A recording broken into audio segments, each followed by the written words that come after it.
Ramos naman ang ni-request ng ating idolo na si R. Joseph de Guzman Ferrer. Siyempre, paparitan natin yung top Jupiter win rate yan mga idol. Napakaangas. Dito mga idol ay magpapa-first blood tayo kay Papa Silong. Dahil nga sabi nga nila, kapag bida ka, kailangan mabubugbog ka muna sa umpisa. Kaya ayan, nakipagsabayan muna tayo kay Silong. O diba, napitas na kayo. O baka dito naman may mag-comment na naman na syempre level gap, puro level gap. Di ba naman nila napansin na paglabas natin dito sa battlefield is puro level 1 tayo mga idolo.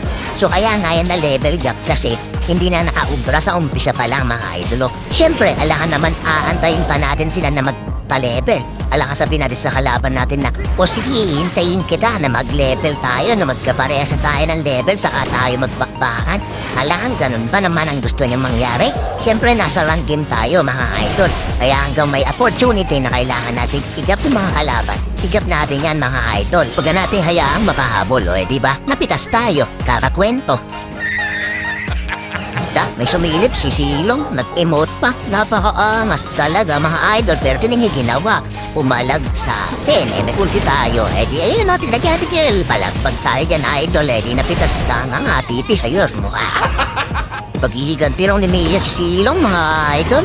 Wala mo, wala din no? Pero nag-ulti yan mga idol, no? Tingnan nyo, napakaangas, di ba mga idol? Ay, di wala na siya pantakas. Ayan, pitas niya nga.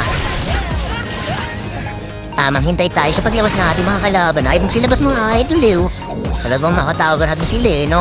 Dala, labas naman kayo dyan mga idol. Ano mangyayari? Ayun, nga parina. Natara yung ating marksman. Malamang pitas na ha. Pero syempre gagawa tayong pang-highlight mga idol. Yung mga pamalupitang boom. Saya na kayo nyo. Di ba may nga sa very cool tayo dyan mga idol. Nagpapagod pero ito yung karina mga idol. Labay nag-emote pa sabay pumalag. Ano yun? Di wow. Yan, uwi ka muna.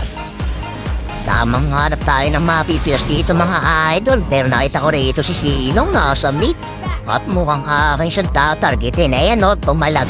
May ulti tayo. Di ayan Hello, mutik na tayo din mga idol. Pero syempre, mabilis ang ating mga attack speed mga idol. Kaya naman dito, akin na sinabihan ng aking mga kakampi na tapusin na paghihirap ng ating mga kalaban at ang game. At ayun, tuluyan na tapos ang ating game. At kung umabot ka rito sa ating video mga idol, huwag mo naman kalimutan mag-like at mag-follow ka na sa ating page. Pakishare na rin ang ating video.